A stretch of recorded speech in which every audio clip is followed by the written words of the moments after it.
La respiración anaerobia.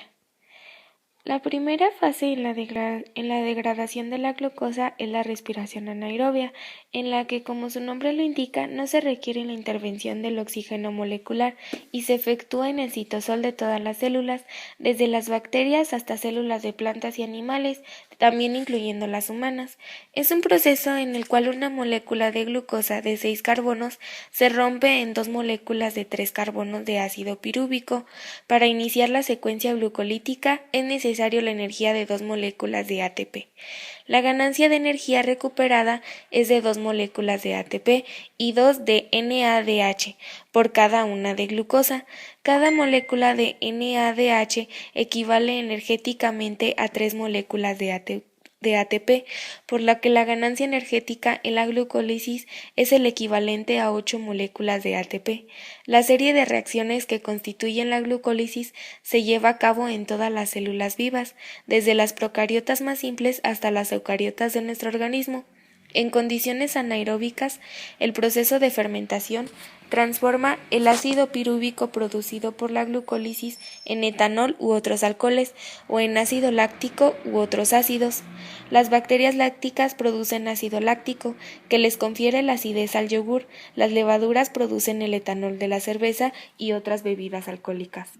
La fermentación no produce ATP, pero regenera las moléculas de coenzima aceptoras de electrones, NAD, necesarias para que la glucólisis continúe. En las células procariotas que carecen de mitocondrias se sigue esta ruta de la fermentación para obtener energía metabólica. Este proceso se verifica en todas las células. Sin embargo, en algunas, como la de los músculos esqueléticos, hay una mayor actividad glucolítica que en otras, mediante la cual obtienen una buena proporción de la energía que requiere para efectuar un trabajo muscular. Una enfermedad relacionada directamente con la glucólisis es un tipo de anemia hemolítica, en el cual se rompen los glóbulos rojos debido a que las enzimas de la glucólisis actúan deficientemente. La respiración aerobia.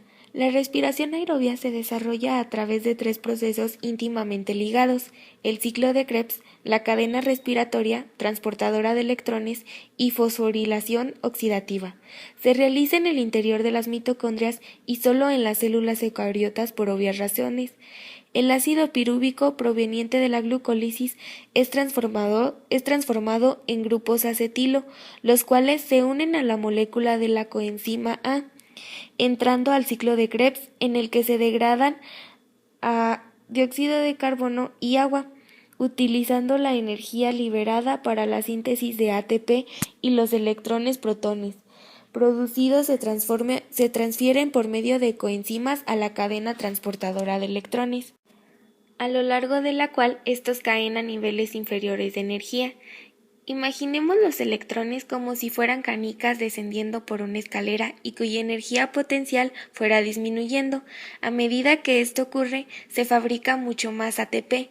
Al final de la cadena transportadora, los electrones se reúnen con los protones y se combinan con el oxígeno, formando agua.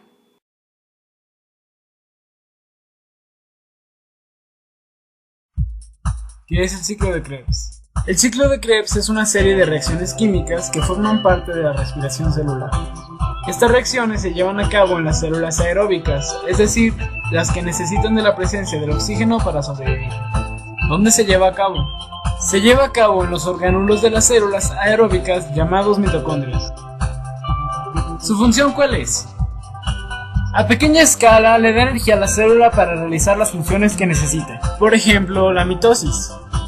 A gran escala le da energía al organismo entero para que sobreviva: humanos, gatos, elefantes, alacranes y arañas.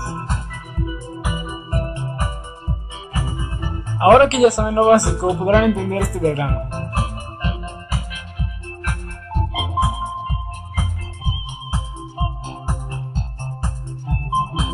Nah, mentira.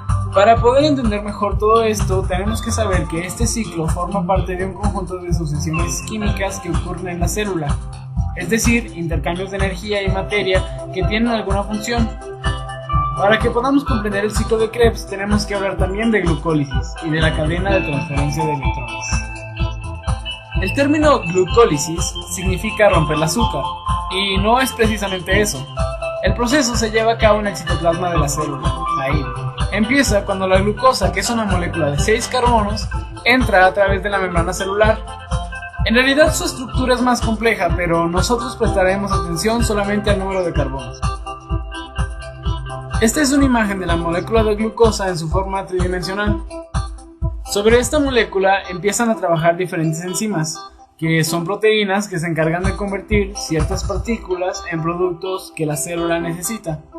Este proceso consta de 11 reacciones que dan como resultado 2 moléculas de ácido pirúvico o piruvato. Esta reacción produce 2 moléculas de ATP, adenosina trifosfato, y 2 de nicotiamida, adenindinucleótido, las cuales se unen a un ion de hidrógeno para ser aprovechadas posteriormente en la cadena de transferencia de electrones. Hay que recordar que el ATP es la moneda de energía de la célula. Esta es la estructura química de los piruvatos, resultados de la glucólisis, que tienen 3 carbonos. Ahora hablemos del siguiente paso, que es la oxidación del piruvato.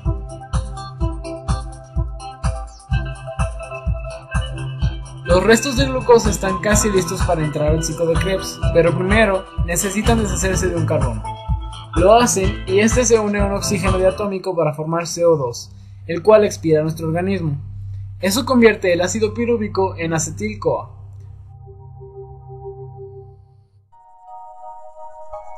Esta es la estructura química del acetil-CoA.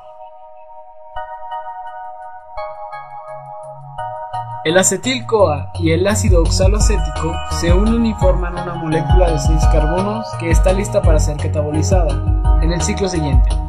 Es decir, que tiene las propiedades necesarias para poder ser descompuesta en otras partículas o moléculas que la célula requiera para su funcionamiento. Ahora comienza el ciclo de Krebs. Este ocurre en la matriz mitocondrial. Un montón de reacciones se inician tras esa fase. Los hidrógenos de los restos de la glucosa son atrapados por partículas como la NAD, nicotiamida, adenindinucleótido, y forman moléculas de NADH, y el FAD, fladin, adenindinucleótido, para formar FADH. Y cuando el carbón se corta de los otros enlaces, se une de nuevo al oxígeno 2 y es expulsado por el organismo. La descomposición del carbono también convierte a las moléculas de adenosín trifosfato en la molécula energética o ATP.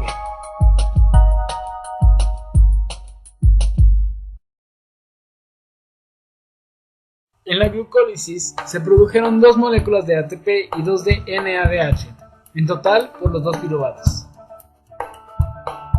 En la oxidación del piruvato se anabolizaron, es decir, se construyeron 2 moléculas de CO2 y 2 de NADH, en total por los 2 piruvatos, otra vez. En el ciclo de Krebs obtuvimos 2 moléculas de ATP, 2 de dióxido de carbono, 6 de NADH y 2 de FADH por la molécula de glucosa entera, es decir, los 2 piruvatos. La etapa de la cadena de transporte de electrones es la más provechosa porque en ella se utilizan los electrones que traen las moléculas acarreadoras para la obtención de ATP. Este proceso se lleva a cabo en la membrana de las crestas mitocondriales y consiste en el bombeo de iones de hidrógeno de un lado a otro de esta membrana, a través de una serie de moléculas aceptoras. Hagamos el conteo de ATP que será producido en una cadena de transferencia eficiente. Tenemos 10 NADH. Cada NADH se oxida para formar 3 ATP, por lo tanto tendremos 30 ATP. También hay 2 FADH. Cada uno se oxida en la cadena de transporte de electrones, formando 2 ATP, por lo tanto en total tenemos 4 ATPs. En total tenemos 38 ATP, una gran cantidad de energía. Y así es como nuestras células transforman los carbohidratos en energía.